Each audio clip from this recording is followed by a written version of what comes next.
yastaghfirun, di waktu sahur, di waktu menjelang subuh mereka senantiasa istighfar kepada Allah Subhanahu wa taala. Inilah yang juga digambarkan di dalam hadis Nabi sallallahu alaihi wasallam bahwa dalam setiap malamnya, dalam sepertiga malam terakhir, Allah Subhanahu wa taala turun ke langit dunia. Seraya Allah berfirman, hal min mustaghfirin fa'aghfir lah, hal min mustarhimin fa'arhamah, hal min sa'ilin fa'utiyah, wa zalika kulla laylatin. Nabi SAW sabdakan, jika tersisa sepertiga malam, Allah Subhanahu wa taala turun ke langit dunia seraya berseru, apakah ada di malam ini yang memohonkan ampun kepadaku, aku akan ampuni.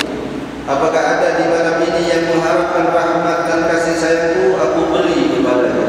Dan apakah ada orang yang meminta permintaan kepadaku, niscaya aku akan kabulkan permintaannya, dan itu setiap malam. Nabi SAW ingatkan, hal min mustajib, apakah ada yang menjawab seruan Allah Subhanahu wa taala? Setiap malam Allah berseru, setiap malam Allah memanggil hamba-hambanya yang beriman. Hal min mustarhimin, apakah ada yang berhajat kepada rahmatku? Hal min mustaghfirin, apakah ada yang mengharapkan ampunan dariku? Hal min sa'ilin, apakah ada yang memohon permohonan kepadaku? Hal min mujib, kata Nabi, apakah ada yang menjawab panggilan Allah Subhanahu wa taala? Dan itu setiap malam. Al-Imam Ahmad bin Hanbal rahimahullah ta'ala, murid daripada Al-Imam Syafi'i. Al-Imam Ahmad ini hafal tidak kurang dari 1 juta hadis Nabi SAW dengan sanad-sanadnya. Beliau pernah didatangi oleh seseorang yang berniat untuk menuntut ilmu hadis. Dia katakan, ya Imam, saya datang ke sini untuk belajar ilmu hadis. Ahlan wa sahlan wa marhaba, ucapkan selamat datang kepada orang yang ingin belajar ilmu hadis. Saat di malam itu, murid ini bermalam di rumah Imam Ahmad bin Hanbal. Imam Ahmad sudah menyediakan air untuk berwudu di waktu malam, karena tidak seperti kondisi atau keadaan kita mudah air, karena Arab susah air. Jadi dari sejak petang sudah disediakan air jika orang ini di waktu malam bangun terkejut untuk melaksanakan sholat tahajud. Akan tetapi di pagi hari saat melaksanakan sholat subuh, Al-Imam Ahmad mendapati air masih dalam kondisi semula, belum lagi berubah. Imam Ahmad bertanya, as-sallaita tahajud, apakah kamu semalam melaksanakan sholat tahajud? Orang tadi mengatakan, tidak, saya setakat bangun untuk melaksanakan sholat subuh. Di waktu malam saya tidak melaksanakan qiyamul lail. Imam Ahmad mengatakan, la haqqa li talibil ilmi idza lam yakun bil lail. Tidak ada bahagian, tidak ada nasib, tidak ada karunia untuk orang yang ingin belajar hadis jika tidak melaksanakan qiyamul lail. Jadi sepatutnya tuan pulang ke rumah, jaga qiyamul lail. Kalau sudah bisa menjaga qiyamul lail, baru datang kembali untuk belajar ilmu hadis Nabi sallallahu alaihi wasallam. Mereka ini yang senantiasa menggabungkan antara ilmu dengan amal. Kalau kita baca sejarah Al-Imam Al-Bukhari rahimahullah ta'ala, diriwayatkan Imam Bukhari setiap mencatat satu hadis dari kumpulan hadis yang beliau susun dalam kitab Al-Jami' As-Sahih, itu terdapat kurang lebih 7.275 hadis yang ada dalam Sahih Bukhari. Beliau katakan, tidaklah aku mencatat satu hadis melainkan setelah aku melaksanakan salat sunnah 2 rakaat. Salat sunnah 2 rakaat, kemudian tulis satu hadis. Ingin menulis hadis berikutnya, salat 2 rakaat, begitu seterusnya. Kalau ada 7.275 hadis, kemudian setiap hadis yang beliau melaksanakan salat sunnah 2 rakaat, berapa ribu rakaat salat sunnah yang telah beliau lakukan. Beliau ingin sebanding antara ilmu yang dia pelajari dengan ubudiyah kepada Allah Subhanahu wa taala. Al-Imam Ahmad bin Hanbal rahimahullah taala ilmu mengendarai onta. Beliau menghantamkan Al-Quran di atas onta beliau dalam satu hari perjalanan. Bukan duduk rehat di masjid, bukan duduk rehat di rumah, akan tetapi di atas onta pun beliau menghantamkan Al-Quran dalam perjalanan untuk menuntut ilmu hadis. Ini mereka tak ingin saat mereka menuntut ilmu atau mempelajari ilmu, mereka kosong daripada amal. Justru sebaliknya, jika mereka menuntut ilmu, maka mereka akan gabungkan antara ilmu dengan amal sekaligus. Sayyidina Imam Abu Hurairah radhiyallahu ta'ala anhu, beliau pernah menceritakan kisah perjalanannya bersama dengan baginda Nabi sallallahu alaihi wasallam. Saat pulang dari satu perjalanan bersama dengan Rasulullah lewat Masjid Nabawi, rupanya di dalam masjid terdapat seseorang yang sedang melaksanakan qiyamul lail, salat tahajud. Salat. Rasulullah lihat, Rasulullah perhatikan sampai orang ini selesai dengan salatnya, kemudian dia mengangkat kedua tangannya berdoa kepada Allah Subhanahu wa taala. Sedangkan Rasulullah ada di luar masjid memperhatikan, melihat. Kemudian Rasulullah bersabda, "Sal tu'ta, mintalah kepada Allah apa yang kau nak minta, niscaya Allah akan berikan permintaan." Orang yang sedang berdoa tadi, dia tidak terasa dengan keberadaan Rasulullah SAW.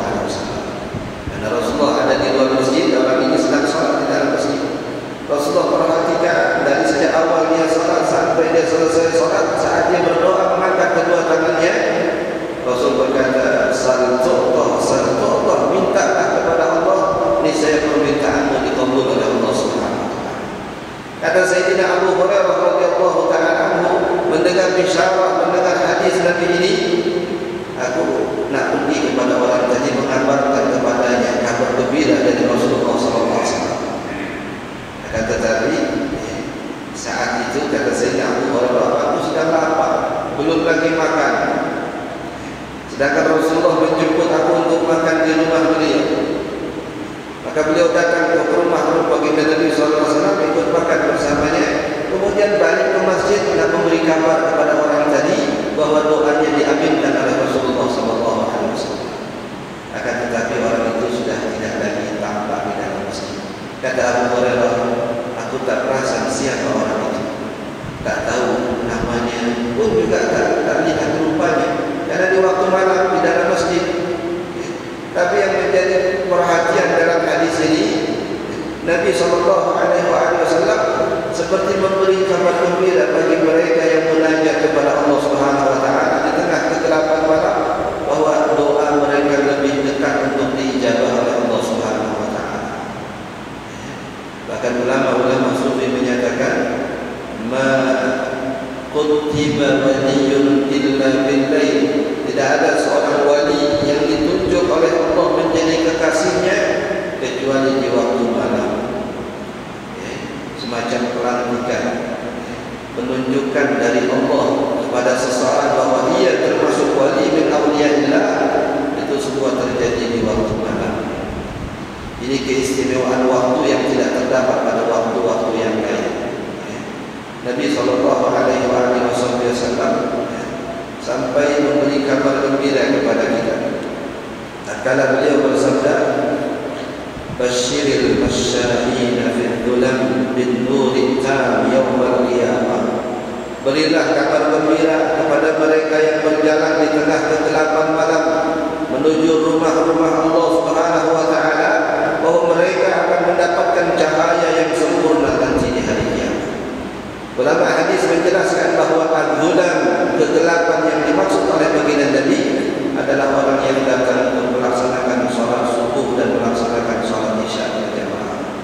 Ini waktu-waktu istimewa, waktu yang mulia, karena di waktu inilah terjadi pergantian malaikat. Yata'aqabuna fikum malaikatun bil-lail wa malaikatun bin-nahar. Silih berganti turun kepada kalian malaikat pagi dan malaikat malam. Malaikat pagi itu datang di waktu sholat subuh untuk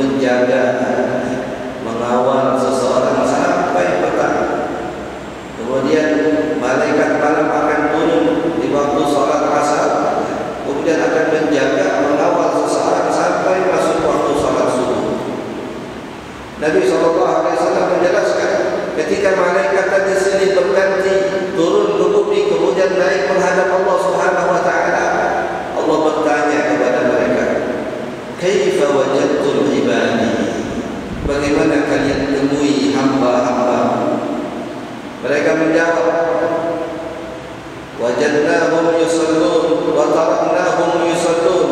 Ya Rabb, saat kami datang mereka sedang salat, dan saat kami tinggalkan pun juga mereka sedang salat. Ini bagi hamba yang tatkala malaikat tadi datang kepadanya, dia melaksanakan salat subuh berjamaah. Kemudian saat malaikat pagi naik menghadap kepada Allah, pun juga sang hamba ada di dalam rumah Allah melaksanakan salat asar berjamaah. Begitulah juga dengan malaikat malam.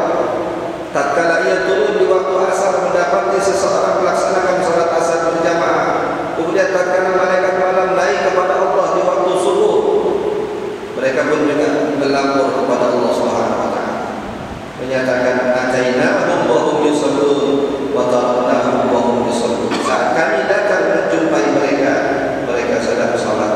Tatkala kami tinggalkan mereka, mereka pun juga sedang salat.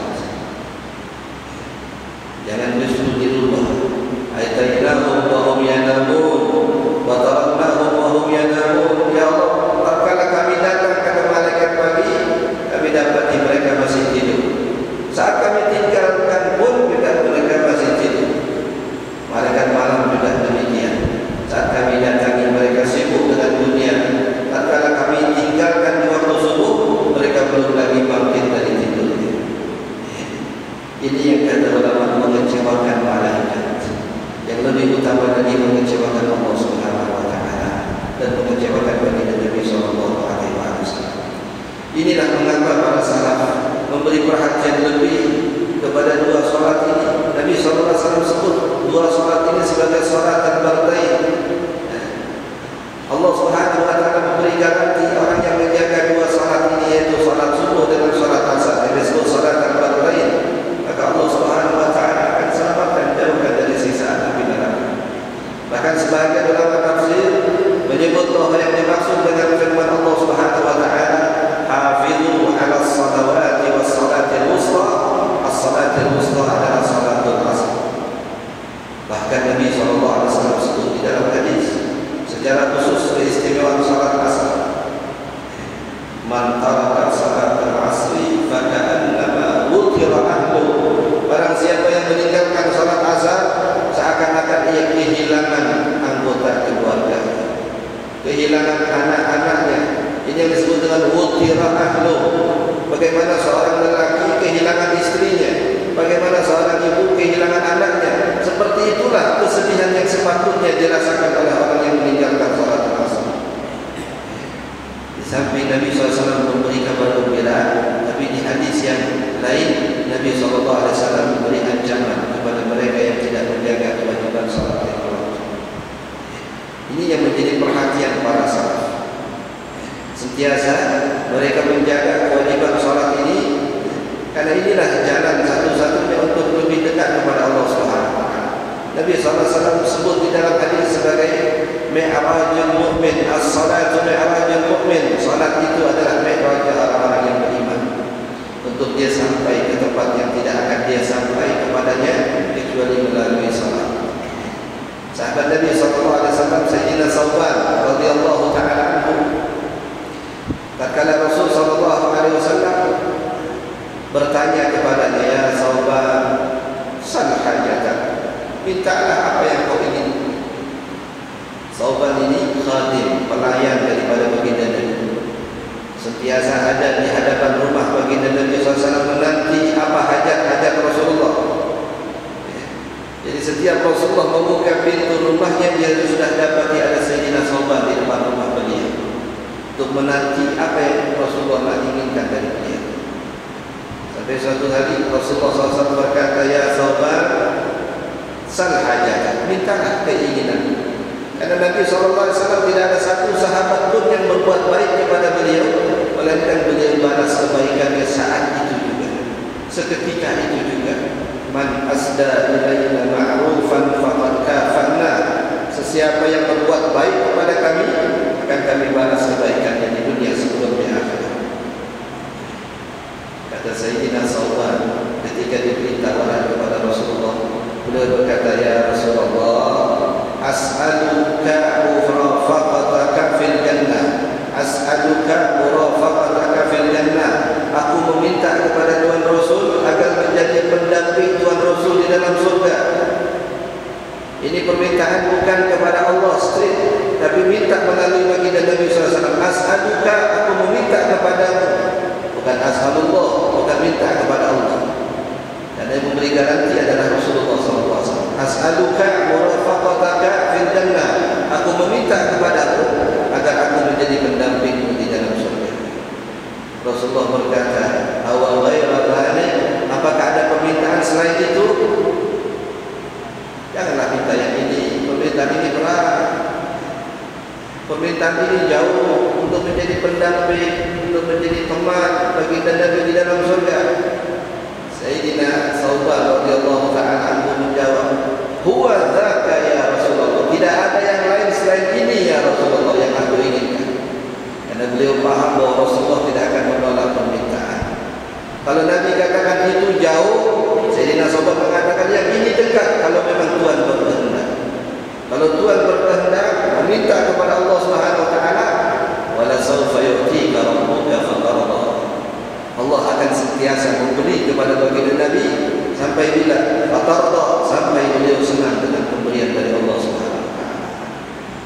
Lalu pesan baginda Nabi sallallahu alaihi wasallam kepada Sayyidina Thawban, ya Thawban, alaika bi kasratis sujud, hendaklah engkau memperbanyak sujud kepada Allah Subhanahu wa taala untuk mendapatkan apa yang kau inginkan. Matlamat ini matlamat yang tinggi, matlamat yang mulia, akan tetapi kau bisa raih dengan memperbanyak sujud kepada Allah Subhanahu wa taala. Rasulullah SAW tidak mengatakan perbanyaklah sedekah, perbanyaklah ini itu, tapi yang diminta oleh Nabi supaya Thawban mendapatkan apa yang dia inginkan. Nabi katakan alaika bi kasratis sujud, hendaklah engkau memperbanyak sujud kepada Allah.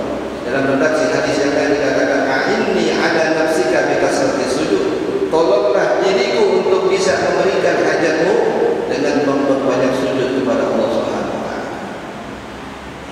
Dalam hadis yang lain ketika Nabi berkata kepada Sayyidina Thawban, ya Thawban, alaika bi kasratis sujud, fa innaka la tasjudu lillahi sajdatan illa rafa'a Allahu biha darajat. Wahai Thawban, hendaklah kau memperbanyak sujud, tidaklah kau sujud kepada Allah satu kali sujud, melainkan satu derajat itu ditinggikan di sisi Allah Subhanahu wa taala. Derajat seseorang di sisi Allah itu sebanyak sujudnya di alam dunia. Semakin banyak sujud yang dia lakukan di hadapan Allah, maka semakin tinggi derajat dan kedudukan di sisi Allah Subhanahu wa taala. Maka kalau kita membaca sirah para salaf, berapakah jumlah bilangan rakaat yang dilakukan oleh Sayyidina Ali Zainal Abidin dalam satu harinya? Beliau digelari As-Sajjad, orang yang banyak sujud, karena dalam sehari beliau salat 1000 rakaat. Sayyidina Muhammad ibn Munkadir, Abu Bakar ibn Munkadir, Umar ibn Munkadir, 3 bersaudara. Dikatakan yang bertiga ini salat paling sedikit dari yang bersaudara ini 750 rakaat. Umar ibn Munkadir, adik yang paling kecil ini, salat sunnahnya dikatakan 750 rakaat. Al-Imam Ahmad bin Hanbal rahimahullah ta'ala, sebelum beliau dimasukkan ke dalam penjara, itu salat sunnahnya 300 rakaat. Al-Imam Muhammad bin Judaid al-Baghdadi, Sayyidul Ta'ifah, beliau punya kedai di pasar. Datang ke kedai bukan untuk banyak berniaga, tapi Allahu Akbar, salat 300 rakaat di dalam kedai. Tak ada masa kita untuk salat di dalam kedai. Tapi mereka Allah Subhanahu wa taala anugerahkan kekuatan, Allah berikan taufik, sehingga apa yang mereka lakukan dimudahkan oleh Allah Subhanahu wa taala dalam ketaatan kepada-Nya. Al-Imam Abu Hanifah rahimahullah taala diriwayatkan jika masuk bulan suci Ramadan, beliau khatam Quran 2 kali dalam satu hari, sehingga 30 hari Ramadan itu beliau menghatamkan 60 kali khatam. Cukup sampai di situ tak kala masuk hari raya beliau hafal Quran 1 kali. Itu masa di mana kita tak lagi ingat dengan bacaan Al-Quran, tapi beliau sempat menghatamkan Al-Quran tak kala masuk pada hari raya. Kita sibuk dengan kuih raya, kita sibuk pergi sana pergi sini. Beliau terpikir untuk menghatamkan Al-Quran di hari ini, di hari di mana manusia banyak lalai kepada Allah Subhanahu.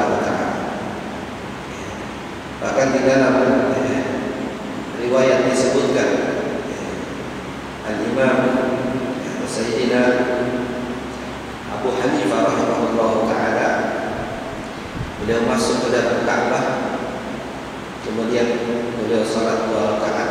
Dalam 2 rakaat salat sunnahnya beliau hantarkan Al-Quran. Kita kalau masuk Ka'bah ingatlah ambil gambar, buat kenang-kenangan. Yang terpikir oleh para salaf, mereka memanfaatkan kesempatan ada di dalam Ka'bah untuk menghantarkan Al-Quran dalam 2 rakaat salat sunnah. Sayyidina Uwais Al-Qarni yang Nabi SAW sebut di dalam hadis, khairut tabi'in rajulun yuqalu lahu Uwais, semulia-mulia tabi'in adalah seseorang yang bernama Uwais. Beliau hatam Al-Quran dalam 2 rakaat salat sunnahnya. Macam mana hafal Quran? 1 rakaat beliau mengangkat 1 kakinya sampai membaca setengah Al-Quran. Kemudian rakaat kedua beliau ganti dengan kaki yang 1, kemudian beliau selesaikan Al-Quran. Dalam 2 rakaat salat sunnah beliau menghatamkan Al-Quran dengan posisi 1 kaki dalam setiap rakaat. Ini kaki-kaki yang bernilai di sisi Allah Subhanahu wa taala. Sayyidina Abdullah bin Mas'ud radhiyallahu taala anhu, sahabat Nabi SAW, itu diriwayatkan dia punya fisik kecil, la yatajawaz, tidak sampai 1 meter lagi tinggi badan beliau. Tatkala beliau naik ke sebuah pohon kurma, itu kelihatan kecil sekali dia punya kaki. Diqqati saqai, bahkan dalam ukuran kita, kaki beliau itu panjangnya tidak lebih daripada satu jengkal tangan. Itu panjang kaki beliau karena kecil badan beliau. Maka para sahabat tertawa melihat kaki Sayyidina Abdullah bin Mas'ud ketika beliau naik ke atas pohon kurma. Nabi SAW kemudian menegur para sahabat, sungguh kakinya Ibnu Mas'ud di timbangan Allah lebih berat daripada gunung Uhud. 1 kaki Ibnu Mas'ud itu lebih berat di timbangan Allah daripada gunung Uhud. Kalau kita beramal dengan amalan sebesar gunung Uhud, masih lebih berat lagi kaki Sayyidina Abdullah bin Mas'ud. Ini kaki macam mana yang kekuatan dan beratnya seperti gunung Uhud? Jelas kaki-kaki yang digunakan untuk jihad fisabilillah. Abdullah bin Mas'ud adalah sahabat Nabi yang membunuh Abu Jahal dalam perang Badar. Ini kaki yang walaupun kecil orangnya, tapi ikut dalam perang Badar bersama dengan Rasulullah SAW. Dan beliau yang memotong kepala Abu Jahal, musuh Allah Subhanahu wa taala. Kaki ini pula yang digunakan untuk sentiasa mengawal, mengikuti baginda Nabi SAW. Sampai beliau mengatakan, ma nazalat ayatun illa wa alimtu aina nazalat wa fima nazalat wa mata nazalat. Tidaklah ada satu ayat Al-Quran yang turun melainkan aku tahu di mana ayat itu diturunkan, bila ayat itu diturunkan, apakah di musim sejuk, apakah di musim panas, apakah di medan perang, apakah di antara Mekah Madinah, apakah di Mekah atau di Madinah. Kalau ada manusia yang lebih mengetahui ayat Al-Quran melebihi diriku, aku akan datangi tempatnya, aku akan datangi rumahnya, aku akan berburu kepadanya. Tapi tidak ada yang lebih tahu daripada Sayyidina Abdullah bin Mas'ud. Beliau yang mendapat gelaran turjuman Al-Quran, sebaik-baiknya memahami makna-makna yang terkandung di dalam Al-Quran. Di Serasa kita ada di jamuan para salaf yang sentiasa menggabungkan antara ilmu dengan amal. Jadi kalau ilmu Sayyidina Abdullah bin Mas'ud radhiyallahu ta'ala anhu, tidak ada yang mengungguli beliau dalam ilmu tafsir, dalam ilmu Al-Quran, dalam asbab nuzul ayat-ayat Al-Quran. Tapi di waktu yang sama kita baca bagaimana ibadah beliau kepada Allah Subhanahu wa taala. Begitulah juga dengan sahabat Sayyidina Abdullah bin Abbas radhiyallahu ta'ala anhu.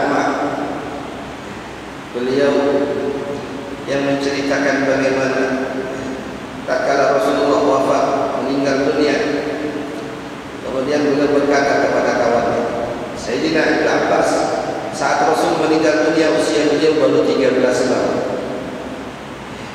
Kalau di negeri kita masih tergolong kanak-kanak 13 tahun, baru selesai ibtidaiyah. Beliau berkata kepada kawannya, mari kita datangi pembesar-pembesar sahabat, mari kita datangi pembesar-pembesar sahabat untuk kita belajar kepada mereka. Kata kawannya, apa manfaatnya kita datang kepada mereka? Cukuplah mereka-mereka jadi ulama-ulama dari kalangan sahabat yang jika kita berhajat kepada ilmu kita, mereka kita bertanya. Tak perlulah kita belajar kepada mereka. Kata Sayyidina Abdullah bin Abbas radhiyallahu ta'ala anhuma, aku pun pergi belajar sendiri. Tak ada teman yang menemani. Saat beliau datang ke rumah gurunya, Sayyidina Muaz bin Jabal radhiyallahu ta'ala anhu, dia menanti di depan rumah Muaz bin Jabal, tidak diketuk rumahnya.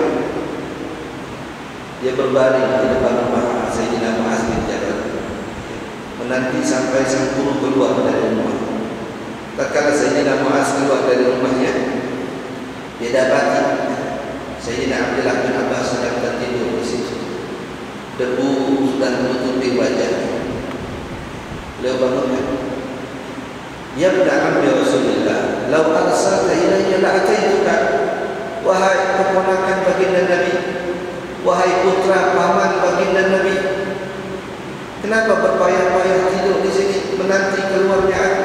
Seandainya engkau mengutus satu orang, niscaya aku akan datangi rumahmu karena kemuliaan nasab, kemuliaan keturunan.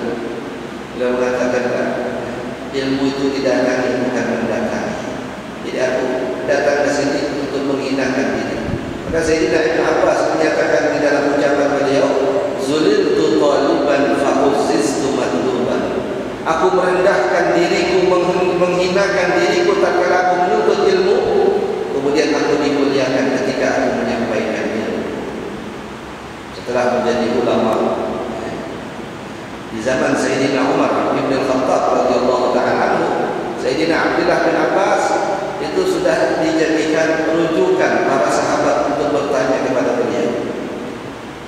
Ada sahabat-sahabat Nabi SAW yang komplain kepada Sayyidina Umar, ya Amirul Mukminin, kenapa sentiasa Tuhan mengajak bocah, mengajak budak kecil ini ke dalam majlis kita? Majlis kita ini majlis orang-orang tua. Kenapa kau ajak budak kecil masuk ke dalam majlis kita?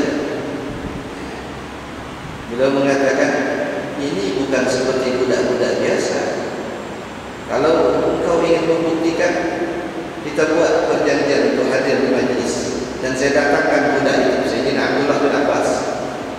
Kemudian tatkala para sahabat sudah berkumpul, kemudian Sayyidina Umar berdampingan dengan Sayyidina Abdullah bin Abbas yang saat itu usia beliau belum lagi genap 16 tahun. 13 tahun setelah Rasulullah wafat, usia Ibn Abbas 13 tahun. Kemudian khilafah Sayyidina Abu Bakar 2 tahun, maknanya usia beliau 15 tahun. Masuk kepada khilafah Sayyidina Umar, usia beliau baru dalam kisaran 16 tahun. Setelah semua berkumpul, kemudian Sayyidina Umar menyampaikan satu pertanyaan. Apa pendapat kalian? Apa tafsiran kalian terhadap firman Allah Subhanahu wa taala, "Idza jaa nasrullahi wal fath, wa ra'aitan nasa yadkhuluna fi dinillahi afwaja, fasabbih bihamdi rabbika wastaghfir innahu kana tawwaba." Satu persatu kita, apa tafsiran Tuhan? Dia Allah Subhanahu wa taala memberitahu, jika kemenangan datang kepada baginda Nabi diperintahkan untuk membuat banyak tasbih dan istighfar. Setakat itu Tuhan yang satu, sama. Semua yang ada di majelis menafsirkan dengan tafsiran yang sama.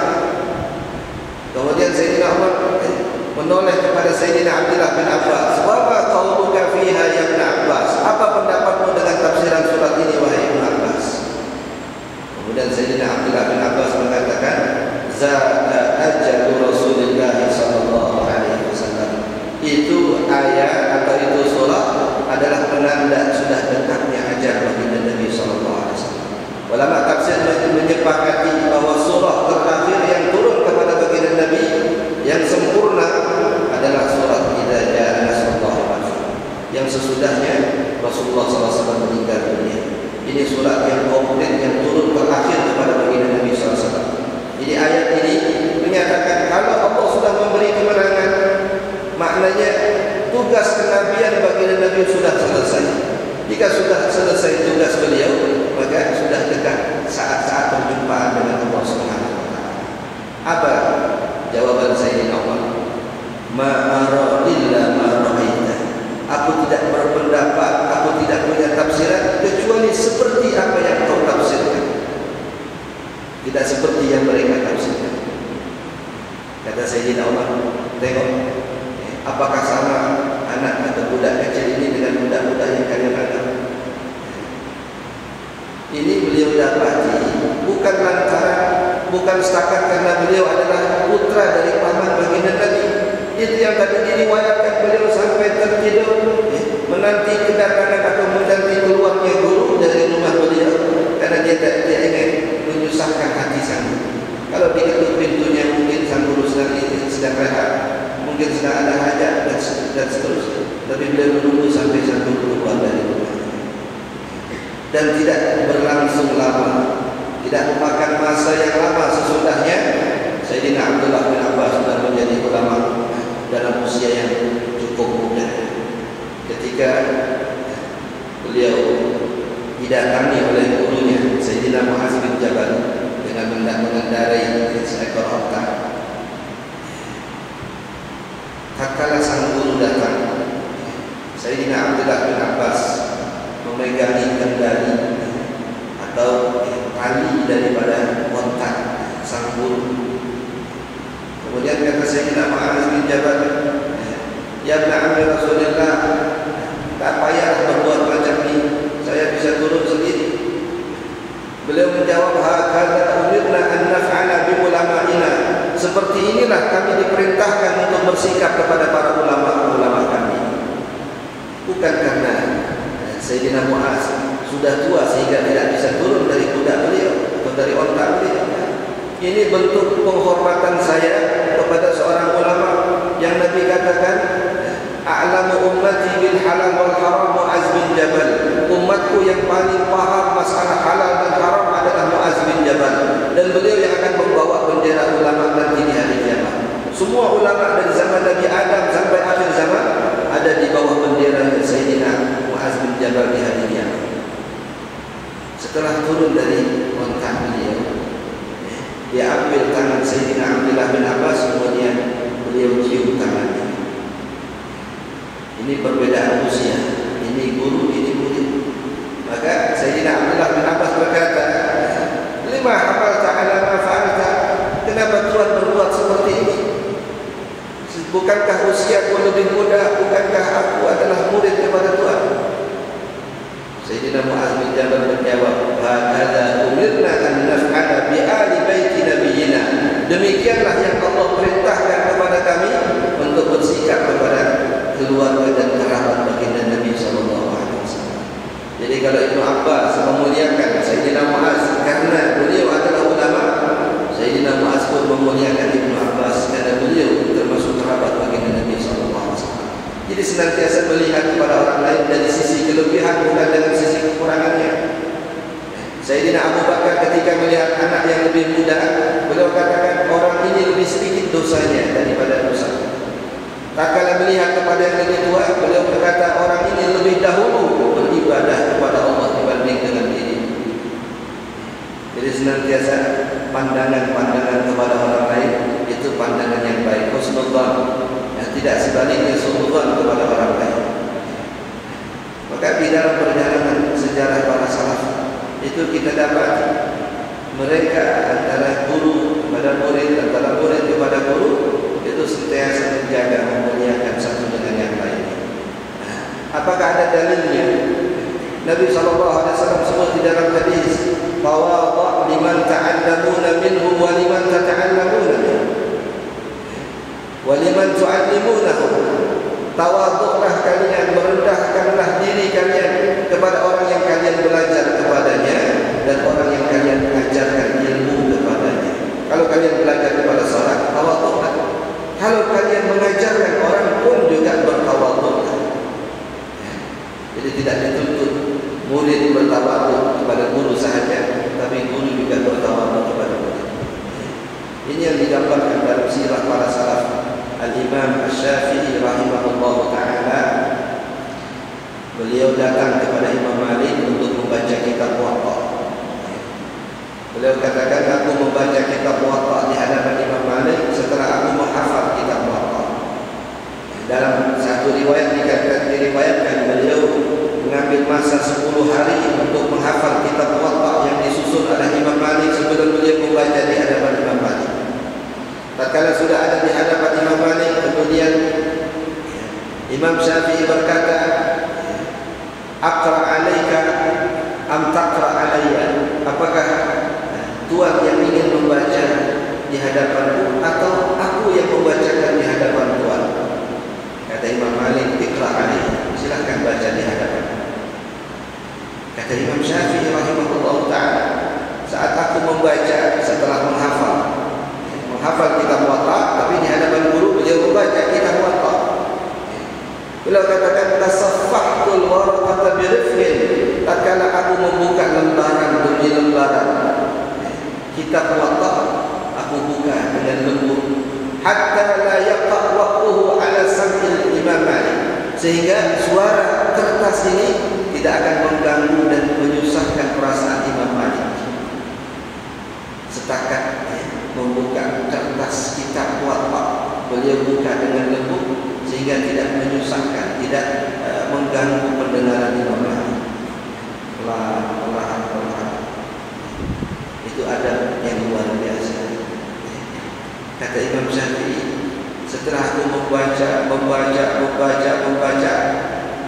aku berhenti, khawatir akan menyusahkan guru karena aku lama membaca. Akan tetapi setiap aku berhenti, Imam Malik berkata, "Iqra ya fata," bacalah wahai anak muda, bacalah wahai anak muda. Ini jelas karena keindahan bacaan Imam Syafi'i rahimahullah ta'ala, kefasihan bahasa beliau, dan yang lebih utama beliau sudah menghafal kitab yang beliau baca sampai dihatamkan bacaannya di hadapan Imam Malik.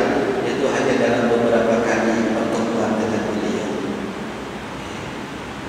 Ini yang kita katakan sebagai contoh yang hidup dari kalangan para salaf, yang akan kita dapati tertulis dengan tinta emas di dalam kitab-kitab yang menceritakan biografi mereka, yang menjelaskan tentang sejarah kehidupan mereka dan tidak akan terhapus sepanjang zaman.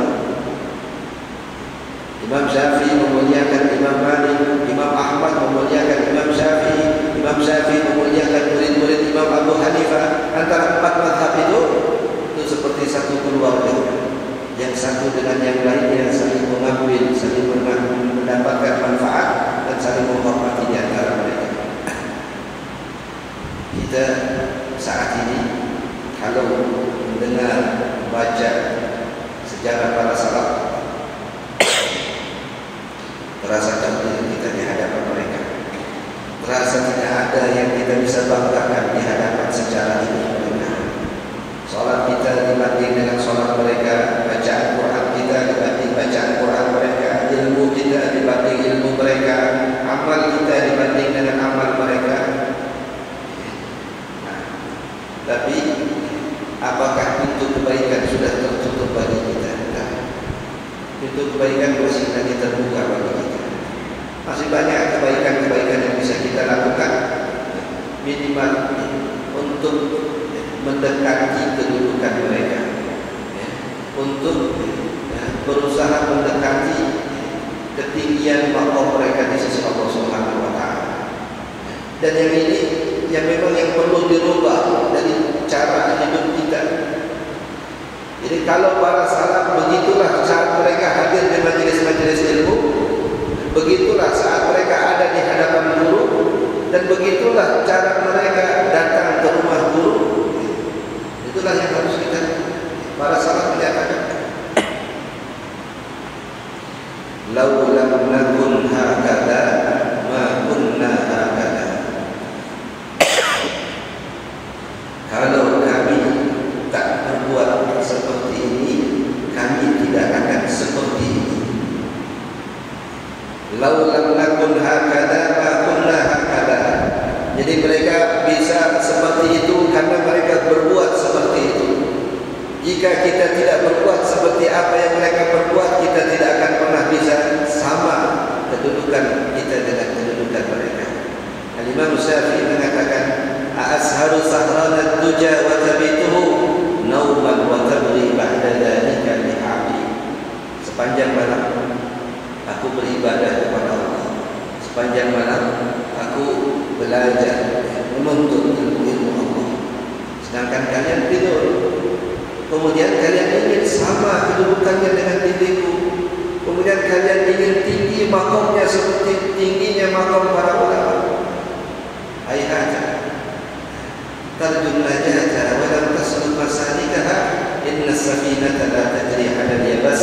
Orang yang menginginkan sesuatu tetapi tidak menempuh jalan menuju sesuatu yang dia inginkan, matlamat yang dia inginkan, seperti perahu yang berjalan di atas daratan. Perahu jalannya adalah air. Untuk bisa sampai kepada tujuan, kalau dia ada di darat, dia tidak akan pernah bisa berjalan. Begitulah orang yang menginginkan satu matlamat, akan tetapi dia tidak menempuh jalan menuju matlamat tersebut. Kalau ibadah kita tidak sebanding dengan ibadah mereka, ilmu kita tidak sebanding dengan ilmu mereka, ada minimal, ada batasan yang paling rendah yang mungkin bisa kita harapkan mendapatkan anugerah dari Allah Subhanahu wa taala, yaitulah mahabbah, cinta kepada para ulama, cinta kepada para ahli ilmu. Yang gambaran kecintaan kita tadi itu bukan setakat hadir di majelis mereka, karena para ulama memang memotivasi, memberi dorongan kepada kita bagaimana memandang majelis para ulama. Kata para salaf, "Idza aradtum an tanzuru ila majalisil anbiya fanzuru ila majalisil ulama." Jika kalian nak ingin lihat bagaimana majelisnya para nabi, maka lihatlah bagaimana majelisnya para ulama.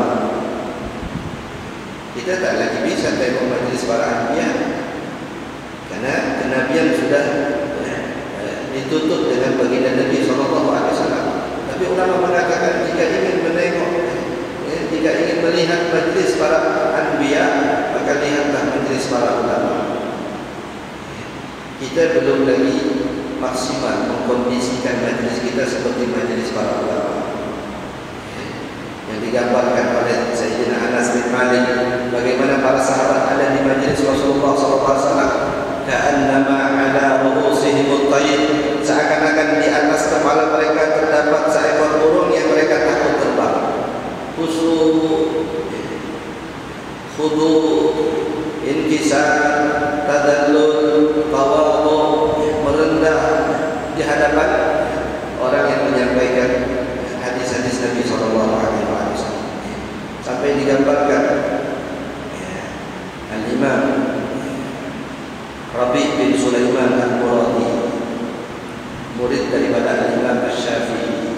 Beliau mengatakan, aku tidak pernah meminum air sedangkan Imam Syafi'i melihat kepada. Nah, kalau Imam Syafi'i memandang kepada, melihat kepada, itu tak tergerak, tak ada semacam keinginan atau tak ada semacam keberanian untuk meminum di hadapan beliau. Setakat minum. Bahkan tidak kadang seorang di antara kita pun merokok di hadapan gurunya. Beliau katakan, aku tidak minum di hadapan Imam Syafi'i tatkala beliau melihat kepada. Karena adab inilah kemudian Imam Syafi'i mencintai Ar-Rabi' bin Sulaiman, murid beliau, melebihi cinta beliau kepada murid-muridnya yang lain. Murid Imam Syafi'i tak terkira banyaknya. Ada Imam Al-Buaiti, ada Imam Ahmad bin Hanbal dan imam-imam yang lainnya. Tapi kecintaan Imam Syafi'i kepada Rabi' bin Sulaiman Al-Muradi itu melebihi kecintaan beliau kepada yang lain. Sampai Imam Syafi'i mengatakan, "Ya Rabi', lau kana al-ilmu ta'aman la'at'amtuka." Kalau seandainya ilmu itu adalah makanan, niscaya aku akan masukkan ke dalam mulutmu. Tak payah-payah lagi kau mengaji kepada. Kalau seandainya ilmu itu adalah berupa makanan, akan tetapi ilmu bukan makanan yang sekali suap kemudian selesai. Ilmu adalah mujahadah, ilmu adalah dituntut, ilmu adalah dipelajari.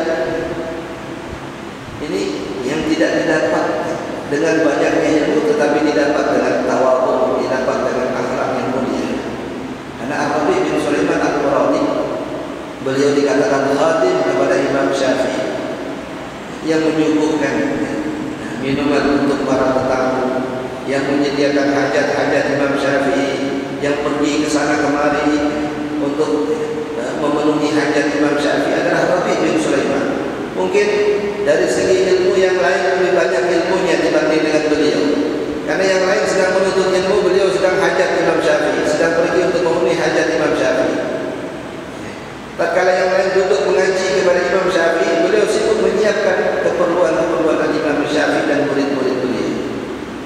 Akan tetapi masa yang sedikit yang beliau tempuh bersama Imam Syafi'i mengaji tertutup dengan khidmat, tertutup dengan pengabdian kepada Imam Syafi'i, sehingga beliau menjadi murid yang paling terkasih di hati Imam Syafi'i. Hadirin hadirat jamaah yang dimuliakan Allah, masih banyak kesempatan kita untuk sentiasa membaca, mempelajari sirah para salaf dengan niatan, dengan azam untuk mengikuti jejak mereka. Kalau setakat cerita para salaf saja kita tidak tahu, apatah lagi harapan untuk mengikuti jejak mereka. Yang pertama adalah ilmu, mengetahui. Yang kemudian setelahnya adalah amal. Tidaklah mungkin seseorang beramal sebelum ia mengetahui apa yang dia ingin amalkan. Dan para sahabat Nabi, para salaf, sebaik-baik contoh untuk kita ikuti mereka. Contoh baca Al-Quran adalah para salaf. Contoh ibadah salat adalah para salaf. Bahkan contoh untuk menuntut ilmu juga adalah para salaf. Kita tidak berhajat untuk mencari contoh daripada generasi lain, apatah lagi mereka yang di luar agama kita. Sebaik-baik contoh, sebaik-baik ikutan, sebaik-baik panutan, sebaik-baik qudwah, sebaik-baik uswah adalah para sahabat Nabi SAW. Mereka lah yang paling bersungguh-sungguh untuk mengikuti jejak baginda Nabi SAW. Begitulah generasi salaf sesudahnya. Para tabi'in adalah orang yang paling bersungguh-sungguh mengikuti jejak para sahabat. Atba'i tabi'in adalah orang yang paling bersungguh-sungguh mengikuti jejak para tabi'in. Begitu seterusnya sampai kepada ulama-ulama kita. Maka dalam kesempatan umur usia yang Allah anugerahkan kepada kita, mari sama-sama kita tekad, kita berazam untuk memanfaatkan usia kita, memanfaatkan waktu kita untuk sentiasa dekat dengan ulama, dekat dengan ilmu, sehingga kita akan dekat dengan amal. Akan jauh dari amal mereka yang jauh dari ilmu, dan akan dekat dengan ilmu mereka yang dekat dengan para ulama. Dekat dengan ulama maka akan dekat dengan ilmu, dekat dengan ilmu maka akan dekat dengan amal. Semoga Allah Subhanahu Wa Taala anugerahkan kepada kita hidayah taufiknya, sehingga kita terus akan berjalan menjalani dari Allah Subhanahu Wa Taala. Hadirin hadirat jamaah yang dimuliakan Allah, mungkin setakat ini yang bisa Al-Fakir sampaikan. Al-Fakir bernama Ahmad Busairi, berasal dari Jakarta, murid kepada Tuan Guru Syekh Muhammad Nuruddin Al-Bandari, dan Al-Fakir juga berkhidmat di ma'had beliau dan sejak diasaskan tahun 2004 sampai saat ini. Al-Fakir berdua dengan Tuan Guru Syekh Nuruddin berkhidmat di ma'had. Jadi jika beliau ada di Malaysia dalam 15 hari, anda ada di ma'had Bogor dalam 15 hari. Jadi jika beliau datang ke Bogor, maka anda turun ke Jakarta 15 hari. Begitu seterusnya dalam setiap bulan. Jadi 15 bulan anda ada di Pondok, kemudian Syekh ada di Malaysia, Syekh turun dari Malaysia, kemudian beliau datang ke Bogor, anda pun turun di Jakarta. Jadi dari sejak 2004 sampai saat ini di Ma'had Al-Zain itu cuma ada 2 sahaja guru yang mengajar di situ, Al-Fakir dengan Tuan Guru Syekh Nuruddin. Yang lain adalah guru tahfiz. Nah, Jadi kedatangan kami di sini mengikuti Tuan Guru untuk program daurah yang ada di Jalan Baik. Alhamdulillah pada hari ini berkesempatan untuk bersilaturahim, berjumpa dengan saudara-saudara sekalian, para asatizah, para ustazah dalam kesempatan pagi hari ini. Mudah-mudahan perjumpaan kita di dunia itu terus berkelanjutan sampai kita nanti berjumpa di akhirat dalam ketaatan kepada Allah Subhanahu wa taala. Ini saja yang bisa saya sampaikan.